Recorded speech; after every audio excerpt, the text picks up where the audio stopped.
In this Path of Zen podcast, I'm going to be talking about Southern Buddhism and Northern Buddhism and the big difference between them. So, when we talk about Southern Buddhism, we are talking about Theravada. Those are the religious beliefs mostly of Thailand and Burma. And a lot of people will cite that Theravada is one of the oldest of the Buddhist schools. And they give a lot of credit to that particular school of Buddhism. When we talk about Theravada Buddhism, what are we really talking about here?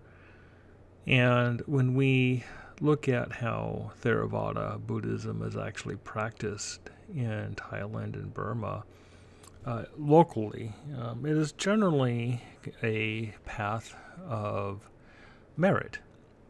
It is locally believed that you would gain merit for yourself and for your family by doing things in the temples, or praying to Buddha, or giving to monks, or helping in the name of Buddhism or in the name of the church.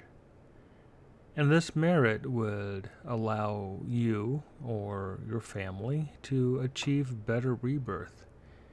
And an example of this would be a male child who becomes a bhikkhu. That's the monk in the Theravada tradition. And it is often said that just the mere fact of becoming a bhikkhu is great merit. And it is also deemed very a celebrated event for the family to have a child become a monk, because it is said that the entire family gains the merit. And it is a rejoiceful event. So this particular notion carries over further into the societies, and where people give alms to the monks as they do their alms rounds. It is deemed that they are generating good merit for themselves and their village or their society that they live in. And it's considered a good thing when the monks come around. It's considered a sign of a healthy village when the monks are there doing alms rounds. Further, if the laymen have the opportunity, they will give to the monks robes, properties, building materials, or they would even go to the temples and do things for the monks that are needed, such as repairs or construction. And this is all considered in the area of merit.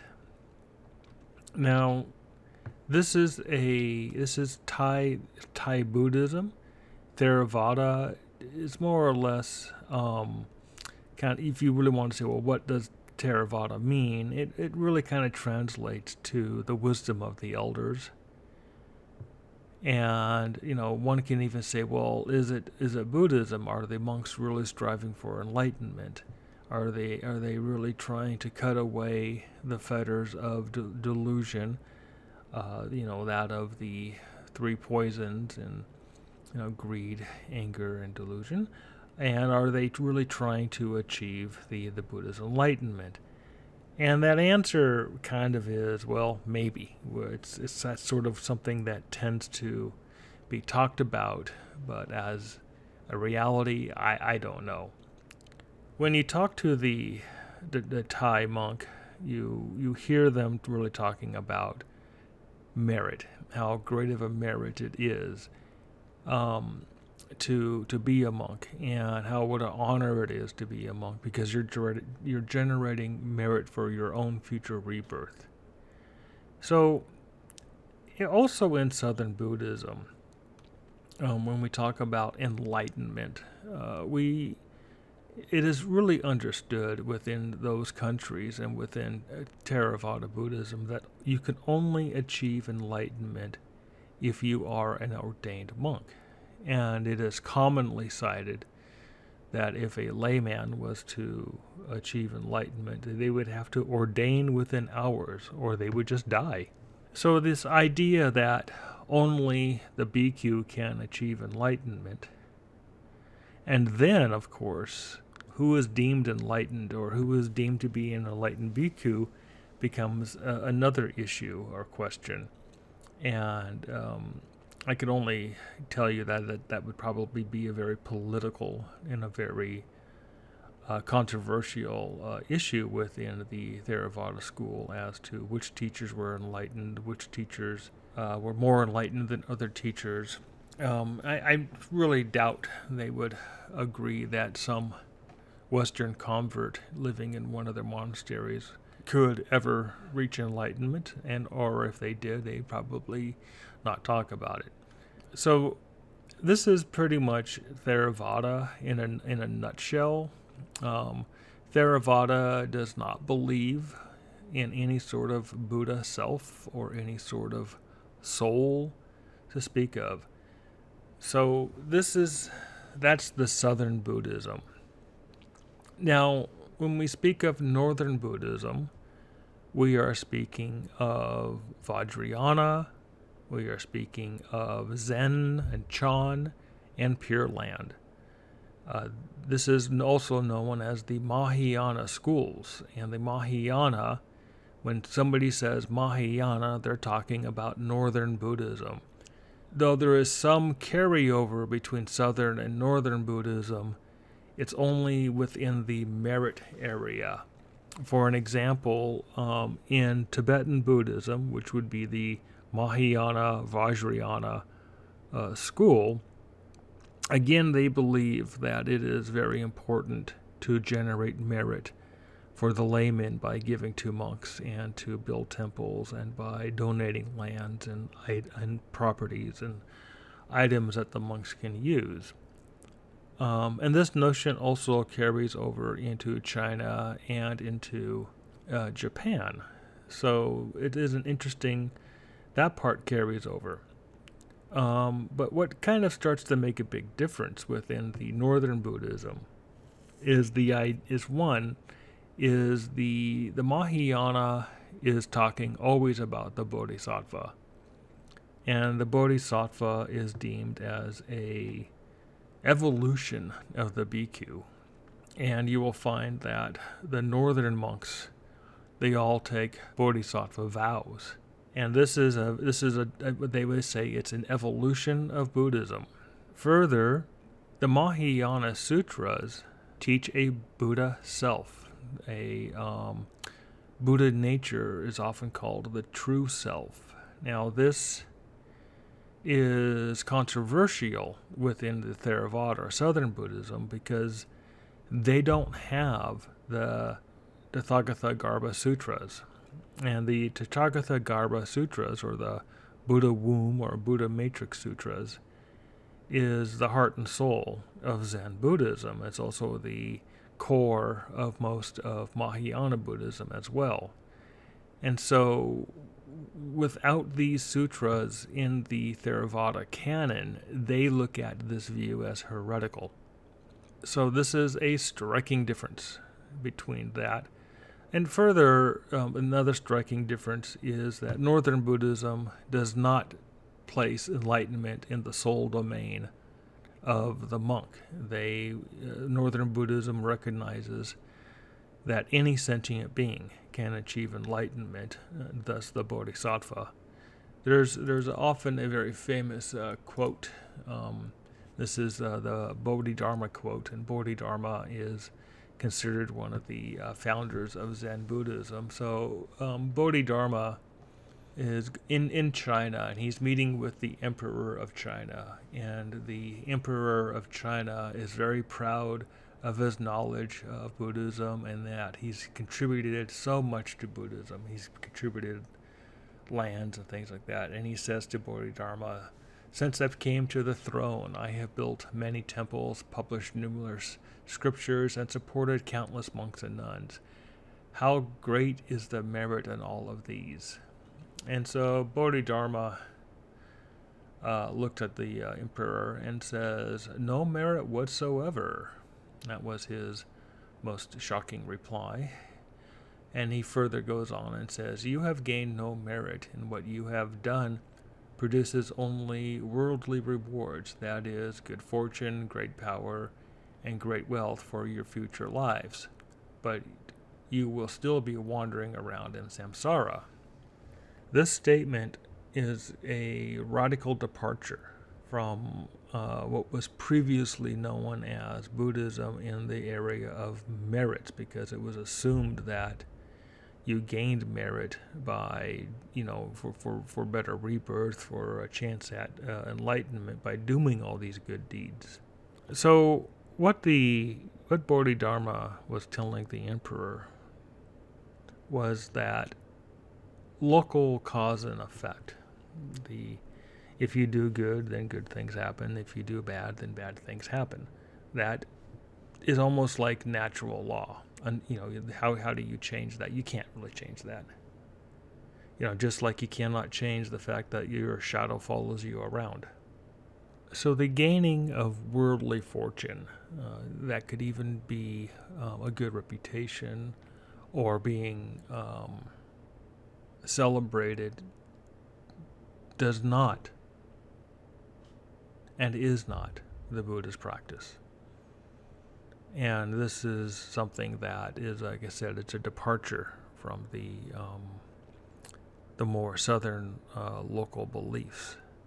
Many of the comments I have been receiving on my channel, The Path of Zen, pretty much generally come from the people, the viewers who are, I would say, reading the Theravada Sutras. And this presents a little bit of a problem. First of all, many of the Theravada Sutras have the identical name as the Mahiana Sutras. Though they have the same name, they are radically different in the content of the sutras. So that is the first kind of problem that we have. Second, the Mahiana Sutras came after or at least it is claimed that they came after the Theravada Sutras, and mostly originated. You see them in India, and you probably can find them in Sanskrit, but they mostly originated or really started to take form and shape in China, and then they made its way into the Far East, into Korea and Japan. And so such sutras as the Lotus Sutra, the Nirvana Sutra, are two sutras that are not in the Theravada canon. And these sutras generally flesh out the Bodhisattva and the Tathagata Garbha Buddhism. That would be the issue of the Buddha nature, and that of the Buddha self, which, again, like I said, is thoroughly denied in the Theravada. And this has brought up a lot of confusion. Some of the comments I see are people that are probably reading both the Mahayana and the Theravada sutras without really distinguishing the difference between the two. This would be similar to those who read the Old Testament, which would be considered the Jewish Torah, the 5 books of Moses, and then turning around and reading the New Testament, which would be the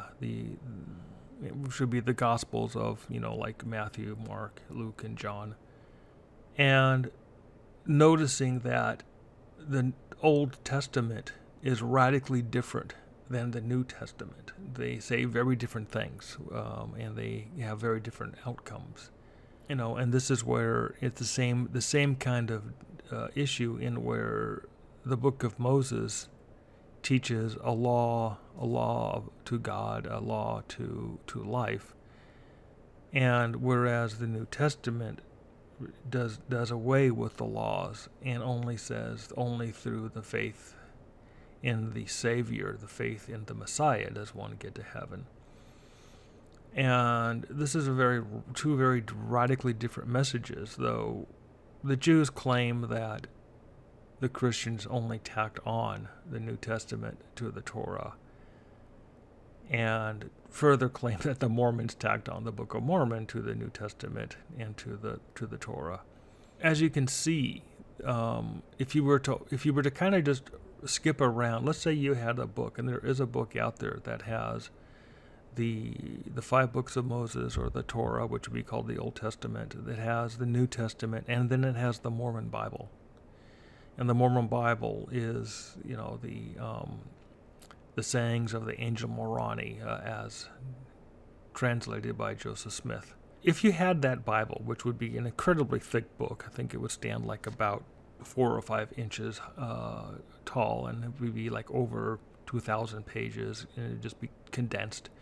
If you had that book and you were to start skipping around, reading the Book of Moses, and then I'm going to go over and read a book from one of the books of Mormon, then I'm going to go read a New Testament, something in the New Testament, one of the Gospels, and if you were to skip around like that, you would come up with a very different view of Christianity than that of the Jew, or that of the typical Christian, or that of the Mormon, because you are kind of mixing them all together. You're not seeing these through the lens of where they came from, or the lens of what was the intent of the book, or what was the intent of the message. And this is what I see within Buddhism, when a lot of students, a lot of Buddhist seekers kind of skip around reading this sutra, that sutra. They go to the bookstore and they buy all kinds of books. They buy a Mahayana book, and then they buy a book by some Ajahn over here.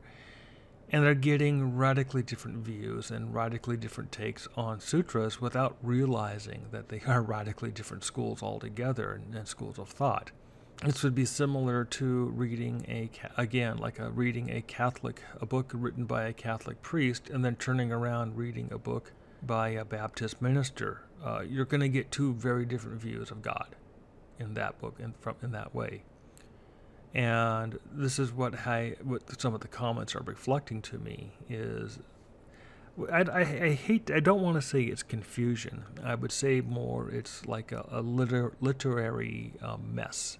The reader did not have an understanding of where these sutras were coming from and what was the realm of where they were coming from. They just assumed, well, it's Buddhism. I can go over here and pick up these early Buddhist texts by the Theravadams and read them, and then it should just equally port right over to Zen Buddhism that I want to go study. And it's a complete disconnect. You find that they don't. And this is something that many people who come to Buddhism, they mistakenly believe that they can intellectually understand Buddhism. That is not possible. Religion is an intuitive process, and that's really what religion is. It's developing the intuitive self, the intuitive knowing. And when you do this a lot through cutting away delusions and cutting away the fetters, the 3 poisons, and the clinging to these false notions of self, to more or less let the true self emerge, let the true self shine forward. Because in the Mahiana Buddhism, we teach that you are already enlightened, that you are already Buddha, that you already have all that you need, that there is no merit to be gained. Merit will not do anything, will not change anything. Merit will not give you something that you are lacking, because you already have all that you need. That is the message of the Mahayana. A lot of students will ask me questions about Buddha nature, and I will say, well, Buddha nature is your true self. Buddha nature is, in a sense, the soul, but it's not. But it's not really a joined soul. We don't really have like a shared soul.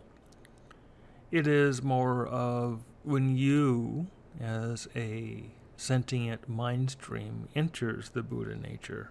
It's really that intuitive part of yourself that is always there. It was there before you were born, and it'll be there after you die. That is empowered. It becomes something that you notice, and immense amount of wisdom and insight flows when you allow yourself to flow within the Buddha nature. Now, Buddha nature is the truth. It is the true self.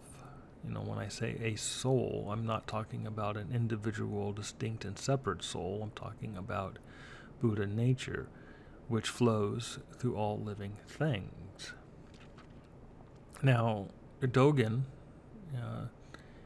he would write that Buddha nature is all things. And, it's the trees, it's the rocks, it's the grass, it's the cushion that you're sitting on. That is a view that is not supported in the Mahayana scriptures or any of the Tathagata Garbha sutras. Further, Dogen would state that you absorb Buddha nature to become a Buddha. And you do this absorption through Zazen. That is a further mistake in the fact that there is nothing to absorb because you already have Buddha nature. It's not something that you absorb and become a Buddha. You become Buddha by letting your Buddha nature flow and by flowing into it. It's already there. There's nothing to gain. And that goes back to the aspect of merit. There's nothing to gain.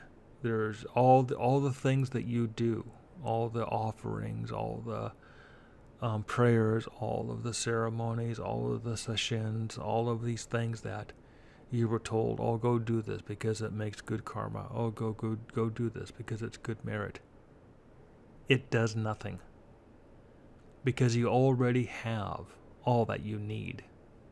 And that is the core of Zen, is to work with the student, to let them feel, let them touch for 1/10 of a second that Buddha nature within them. And then when they do, and it's like the spark that ignites faith and belief. It's the spark that hits the tinder underneath all of the kindling and all of the log that lights the fire. And that's what Zen training is. It's the lighting of the fire. And once the fire is lit, the teacher need not to do much more. The teacher backs away. The student then is illuminated by their own inner fire, their own inner flame. It's all the teacher needed to do was show them how to light their own flame. And that is all that I do with my channel, is to let you know how to light your own flame and that you can do it. And when you do it, everything about Buddhism changes. All the views, all of your thinking, all of your understanding changes. And the whole thing falls into its correct position. Your view is considered right view. That is Northern Buddhism. It does not require you to become a monk. You do not have to go to a temple. You do not have to study with a teacher. Though I would advise to study with somebody who has already lit their internal lamp. And thus you hear in Zen the transmission of the lamp. It has nothing to do with special looks or looking deep within the eyes or silks or anything materialistic. It's really just the helping another person spark the fire within them, to help them flow within the Buddha nature, to help them access what they already have. That's the transmission of the lamp. Anybody can do it.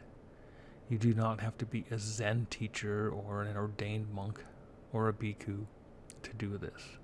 In a religious context, in a organizational religious context, we try to create these organizations or these places to help people light their own internal fire, their own internal candles, the flame, so to speak. And it is the intention of those that are in there to be a guide to help another person, thus the continuation of the transmission of the lamp, the transmission of the flame, the Dharma transmission. It is not something that is only held between master and disciple, that is a special thing and has to do with robes and haircuts and bibs, and has a lot, it's like, oh, well, you're the transmitted master, I guess you're going to be the heir of the temple. It has nothing to do with that. That's just all materialistic booger garbage. That has nothing to do with what we're doing in Buddhism. It has nothing to do with the Mahayana. That has everything to do with just successorship. You don't need that. I actually think that that's a hindrance in a lot of parts. A lot of students get caught up in the fact that, oh, I want to be a transmitted teacher so I can go teach. Well, that's absurd to think like that. Those who teach should already have their internal flame lit, because that's how you help another person light their flame. So Huineng, the sixth patriarch of Zen, was already considered to be enlightened, to have his lamp lit well before he even came to the temple. In fact, he was just listening to a monk chanting a sutra, and bang, it opened up, it lit his lamp. So, when he went to the fifth patriarch and said, hey, I want to be a Buddha, and answered a few questions, the fifth patriarch said, oh boy, this young kid knows something. So, of course they let him in and made him a kitchen boy, and later, secretly, he was, given the robes and the bowls, which is a successorship, and that was the story of that. Though, this is the recognition that enlightenment can be achieved outside of monastic monkhood, or you don't need to be a bhikkhu, you don't need to be a monk. But it's further, the desire to help others light their lamp, to help others kindle the fires of their own internal flames, and to step up and become the bodhisattva, to help liberate all beings from suffering. That is the most noblest path within Buddhism. And in fact, the bodhisattva is considered the evolution of the monk. It's the evolution of the bhikkhu. Though, and again, this is controversial within Theravada, because again, they don't have these sutras in their canon. They pretty much the Mahayana sutras are not in the Theravada sutras. This would be, like I said, it's similar to the differences between Judaism and Christianity. Judaism only stops with the Torah, the 5 books of Moses, and a few others. They do not view the New Testament as authentic or even as part of their Bible, part of their holy scriptures. Theravada does not view the Mahayana as authentic or as part of their holy scriptures. So this becomes a very interesting, an aspect of that. Again, that's a big difference and something that many students get a little confused about. What is the difference between the Theravada and Mahayana? I think now in this discussion you have an idea of what the differences are and an idea of the views. And so there's a lot of questions is, well, can one be both? Can one be Theravada and Mahayana? And my answer to that would be no. It's not, though Theravada does recognize the bodhisattva, they do not believe that a person can actually become the bodhisattva. And Theravada absolutely does not recognize any of the Mahayana Sutras. In fact, many would call the Mahayana Sutras as forgeries or as later day. And they deny Buddha nature. They do not believe that you have Buddha nature in you. They believe that you develop good merit and karma and thus are just reborn in a better place, a better situation, and that if you have enough merit and karma that you may be enlightened, but that's only going to be reserved for very special monks and very special situations who who would be deemed enlightened by, the emperor or the king or somebody of significant notability. All of this Buddhism really boils down to faith and belief. Buddhism is not really accessible by being philosophical about it. You cannot intellectually get to enlightenment. You can read the sutras, and you can read all the Zen stories, and you can read all the collected works of all the masters. Yet if you have no belief in any of this, no faith that you can do it, then this is a meaningless path. This is a waste of time for you. Without faith and belief, there is no enlightenment. If you are enlightened, if your flame is already lit, you've already then had faith and belief in something that was more than just this materialistic world. This is the challenge that most of the students today have, is generating faith and belief, or having any faith and belief at all. If you believe that the Buddha Sutras are just hacks and rewrites and compilations of other writings, and that in the sense that it's all just lore and legend and a gimmick for monks to gain alms and live an easy life off of the peasants, then you have no faith. If you believe that there is no Buddha nature, that enlightenment is not possible, that all you see is all that there is, then you have no belief.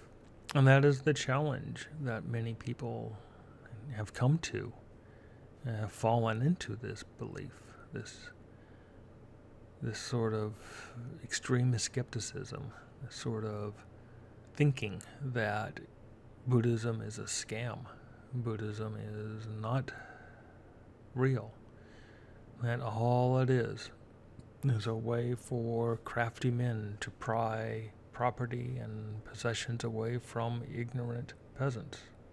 And yeah, sure, you can probably find examples out there of just that.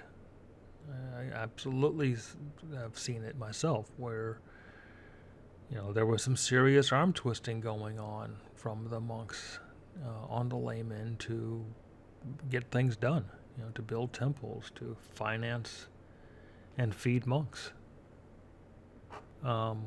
Happens. I would not say that would. It happens, and it'll probably happen in the past. It'll happen in the future.